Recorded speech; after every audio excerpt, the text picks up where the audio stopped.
नमस्कार शेतकरी मित्रांनो, आपण आलेलो आहात नागपूर या ठिकाणी आणि आपल्यासोबत आहेत डग साहेबांना गेल्या वेळेस अंदाज दिला होता त्याप्रमाणे महाराष्ट्रात, पश्चिम महाराष्ट्रात पावसाने धुमाकूळ घातलेला आहे। कुठे कुठे ढगफुटी दृश्य पाऊस झालेला आहे आणि हा पाऊस किती दिवस राहणार आहे, सूर्यदर्शन कधी होणार आहे ते आपण डग साहेबाला विचारू। डग साहेब नमस्कार, मी पंजाब डग। मी आलोय नागपूरकडं, म्हणजे इकडं पूर्व विदर्भ आहे। तर इथं पीक प्रात्यक्षिक पाहण्यासाठी या ठिकाणी आलोय आणि या ठिकाणून आता सुरुवातीला नागपूरकडे म्हणून सुरुवातीला नागपूरच्या शेतकऱ्याला अंदाज येतो।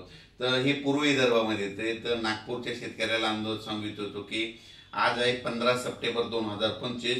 आज म्हणजे रात्रीच्याला तुमच्या नागपूर, वर्धा, भंडारा, गोंदिया, चंद्रपूर, यवतमाळ, अमरावती ह्या पट्ट्यामध्ये काय होणार आहे। आणखीन मध्ये आज 15 तारीख, 16, 17, 17 तारखेपर्यंत 3 दिवस दररोज वेगवेगळ्या जिल्ह्यात जोराचा पाऊस पडणार आहे। म्हणून नागपूर भागातल्या, नागपूर विभागातल्या शेतकऱ्यांनी हा अंदाज लक्षात घ्यायचा, म्हणजे पूर्व विदर्भातल्या शेतकऱ्यांना अंदाज लक्षात घ्यायचा। त्याच्यानंतर पूर्व विदर्भाच्या बाजूला पश्चिम विदर्भ आहे। मग पश्चिम विदर्भामध्ये यवतमाळ जिल्हा, वाशिम जिल्हा, अमरावती जिल्हा, अकोला जिल्हा, बुलढाणा जिल्हा ह्या 5 जिल्ह्यातल्या शेतकऱ्याला सांगितलं होतं की आज 15 सप्टेंबर, 16, 17 3 दिवस आणखीन जवळपास दररोज वेगवेगळ्या जिल्ह्यात, वेगवेगळ्या तालुक्यात तुमच्या भागामध्ये जोराचा पाऊस पडणार आहे, रात्री पडणार आहे, दुपार 2:30च्या नंतर हे देखील येणार आहे। म्हणून हा अंदाज पूर्व आणि पश्चिम विदर्भातल्या शेतकऱ्यांनी लक्षात घ्यायचा।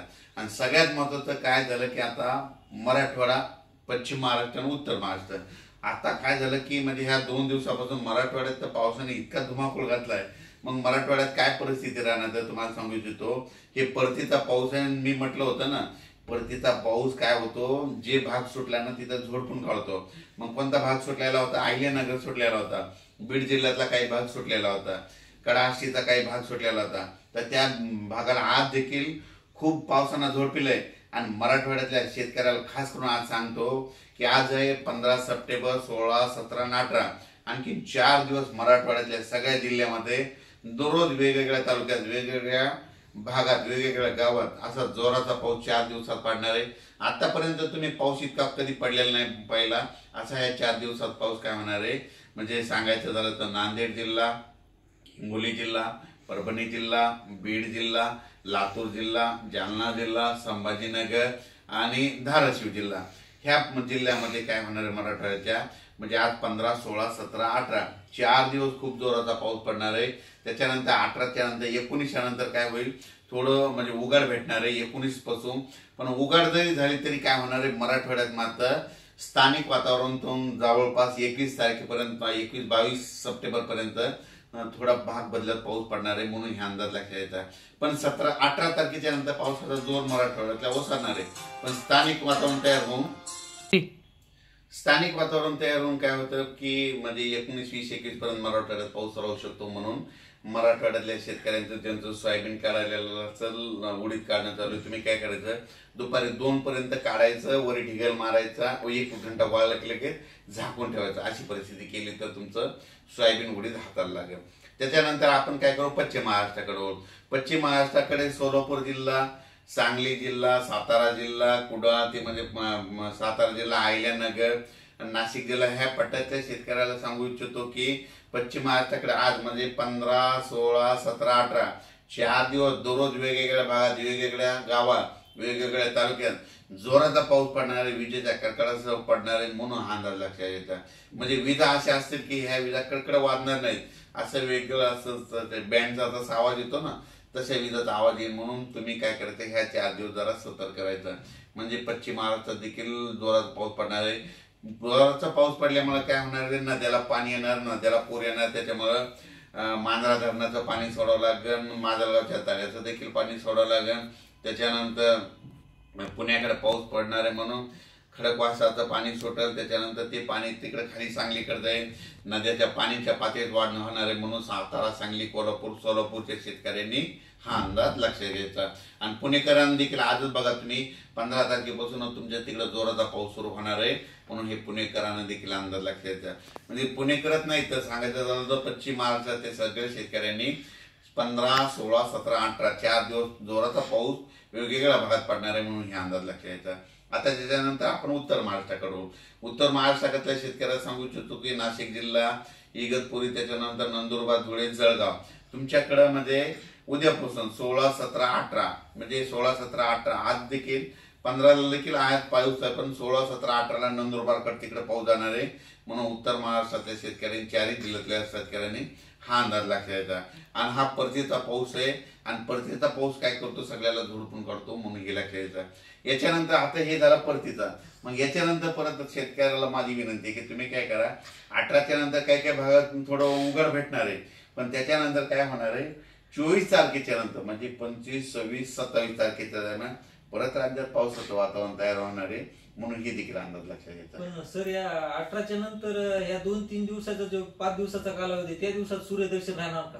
हा, 18 ते 23च्या दरम्यान सगळ्यात जास्त चांगलं सूर्यदर्शन काय होईल, विदर्भात भेटणार आहे. म्हणजे विदर्भात, पूर्व विदर्भ, पश्चिम 5 ते 11 जिल्ह्यामध्ये जरा चांगलं सूर्यदर्शन होईल. पण त्याच्यानंतर मराठवाड्यात देखील काय होईल, सूर्यदर्शन होईल, पण काय होईल, स्थानिक वातावरण तयार होऊन त्या भागात देखील 21 तारखे सप्टेंबर पर्यंत पाऊस पडेल म्हणून हे लक्षात येतं. पश्चिम महाराष्ट्रात देखील तशीच परिस्थिती राहील आणि उत्तर महाराष्ट्रात देखील राहील. आणि राहिला प्रश्न आता म्हणजे तेलंगणा, आंध्र प्रदेश आणि कर्नाटक, ते शेतकऱ्याचे मला फोन आले की आमच्या परिसराची काय परिस्थिती. तर तेलंगणा, आंध्र प्रदेश आणि कर्नाटकचे जे जितके तालुके त्या शेतकऱ्याला सांगू इच्छितो की तुमच्याकडे देखील म्हणजे आज 15 ते 18 पर्यंत चांगला जोराचा पाऊस पडणार आहे, काही ठिकाणी मुसळधार पडणार आहे, कुठं अतिमुसळधार पडणार आहे म्हणून हा अंदाज लक्षात घ्या. तसेच सर आपण आज नागपूरला आलेलो 15 सप्टेंबर 2025 आहे, तर नागपूरच्या शेतकऱ्यांना काय सांगणार आपण? तर आज या ठिकाणी नागपूरकडे आल्याच्या नंतर नागपूर भागातल्या नागपूर, वर्धा, भंडारा, गोंदिया, चंद्रपूर, यवतमाळ या शेतकऱ्याला सांगू इच्छितो की आणखीन म्हणजे आज देखील नागपूरकडं रात्रीच्याला काही ठिकाणी दुपारनंतर, काही ठिकाणी रात्रीच्याला जोराचा पाऊस आणखीन 3 दिवस या पूर्व विदर्भात पडणार आहे म्हणून ह्या पूर्व विदर्भातल्या शेतकऱ्यांनी हा अंदाज लक्षात घ्यायचा. नागपूरकडे सूर्यदर्शन कधी राहणार? नागपूरकडं म्हणजे आता आपण सांगितलं होतं ना की 18 तारखेपासून नागपूरकडे चांगलं सूर्यदर्शन होईल. 18 पासून जवळपास नागपूरला सूर्यदर्शन होणार. तर सर तुम्ही सांगितल्याप्रमाणे सर्व नद्याला पूर आलेले, तर सर्व डॅमचे दरवाजे उघडले गेलेले, तर धरणाचे दरवाजे उघडलेले, नदीकाठच्या गावांना तुम्ही काय सांगू इच्छिता? तर आपण एकदा त्या बंधाऱ्यावर एक अंदाज दिला होता, त्या ढालेगावच्या बंधाऱ्यावर तिथून आपण सक्सेस काय म्हणलो होतो की बंधाऱ्यावरून सांगितलं होतं की ह्या 13 तारखेला अहिल्यानगरकडं म्हणजे बीड जिल्ह्यात अहिल्यानगर कडं खूप पाऊस पडत आणि 1.25 लाखानं पाणी सुटेल असं तिथं आपण तसं पाणी सुटलंय. आणि त्याच्यानंतर आपण एका ठिकाणी विहिरीच्या पाणी पूजनाचा कार्यक्रम केला होता. ते लाड जवळगावचे शेतकरी केवळ म्हटले सगळ्या महाराष्ट्रात पाऊस पडला आणि आमच्या लाड जवळगावात पडला नाही. मग त्यांना तिथून काय केलं, अभ्यास केल्याच्या अंती त्यांना म्हटलं तुम्ही काही चिंता करू नका. आणि तिथं इतका पाऊस पडला, आता त्यांचे मेसेज आले, ते तळ देखील भरलं, ते विहिरीचं ज्या पूजन केलं ना त्या विहिरीच्या लेवर पाणी आलंय. आणि त्या शेतकऱ्यांनी मला तिथं आता पूजनासाठी बोलवलं. आणखीन इथून नागपूरहून 4-5 दिवसात इकडल्या भागात मी मुक्का आहे आणि इथून गेल्याच्या नंतर मात्र तिकडं पूजनासाठी जाणार आहे. तुम्ही सांगितल्याप्रमाणे सर जे भाग सुटलेला होता ते भाग परतीच्या पावसात झोडपून काढायला, तिथं मुसळधार पाऊस व्हायला, तर कुठे मुसळधार पाऊस व्हायला. तर आता इथून मोरी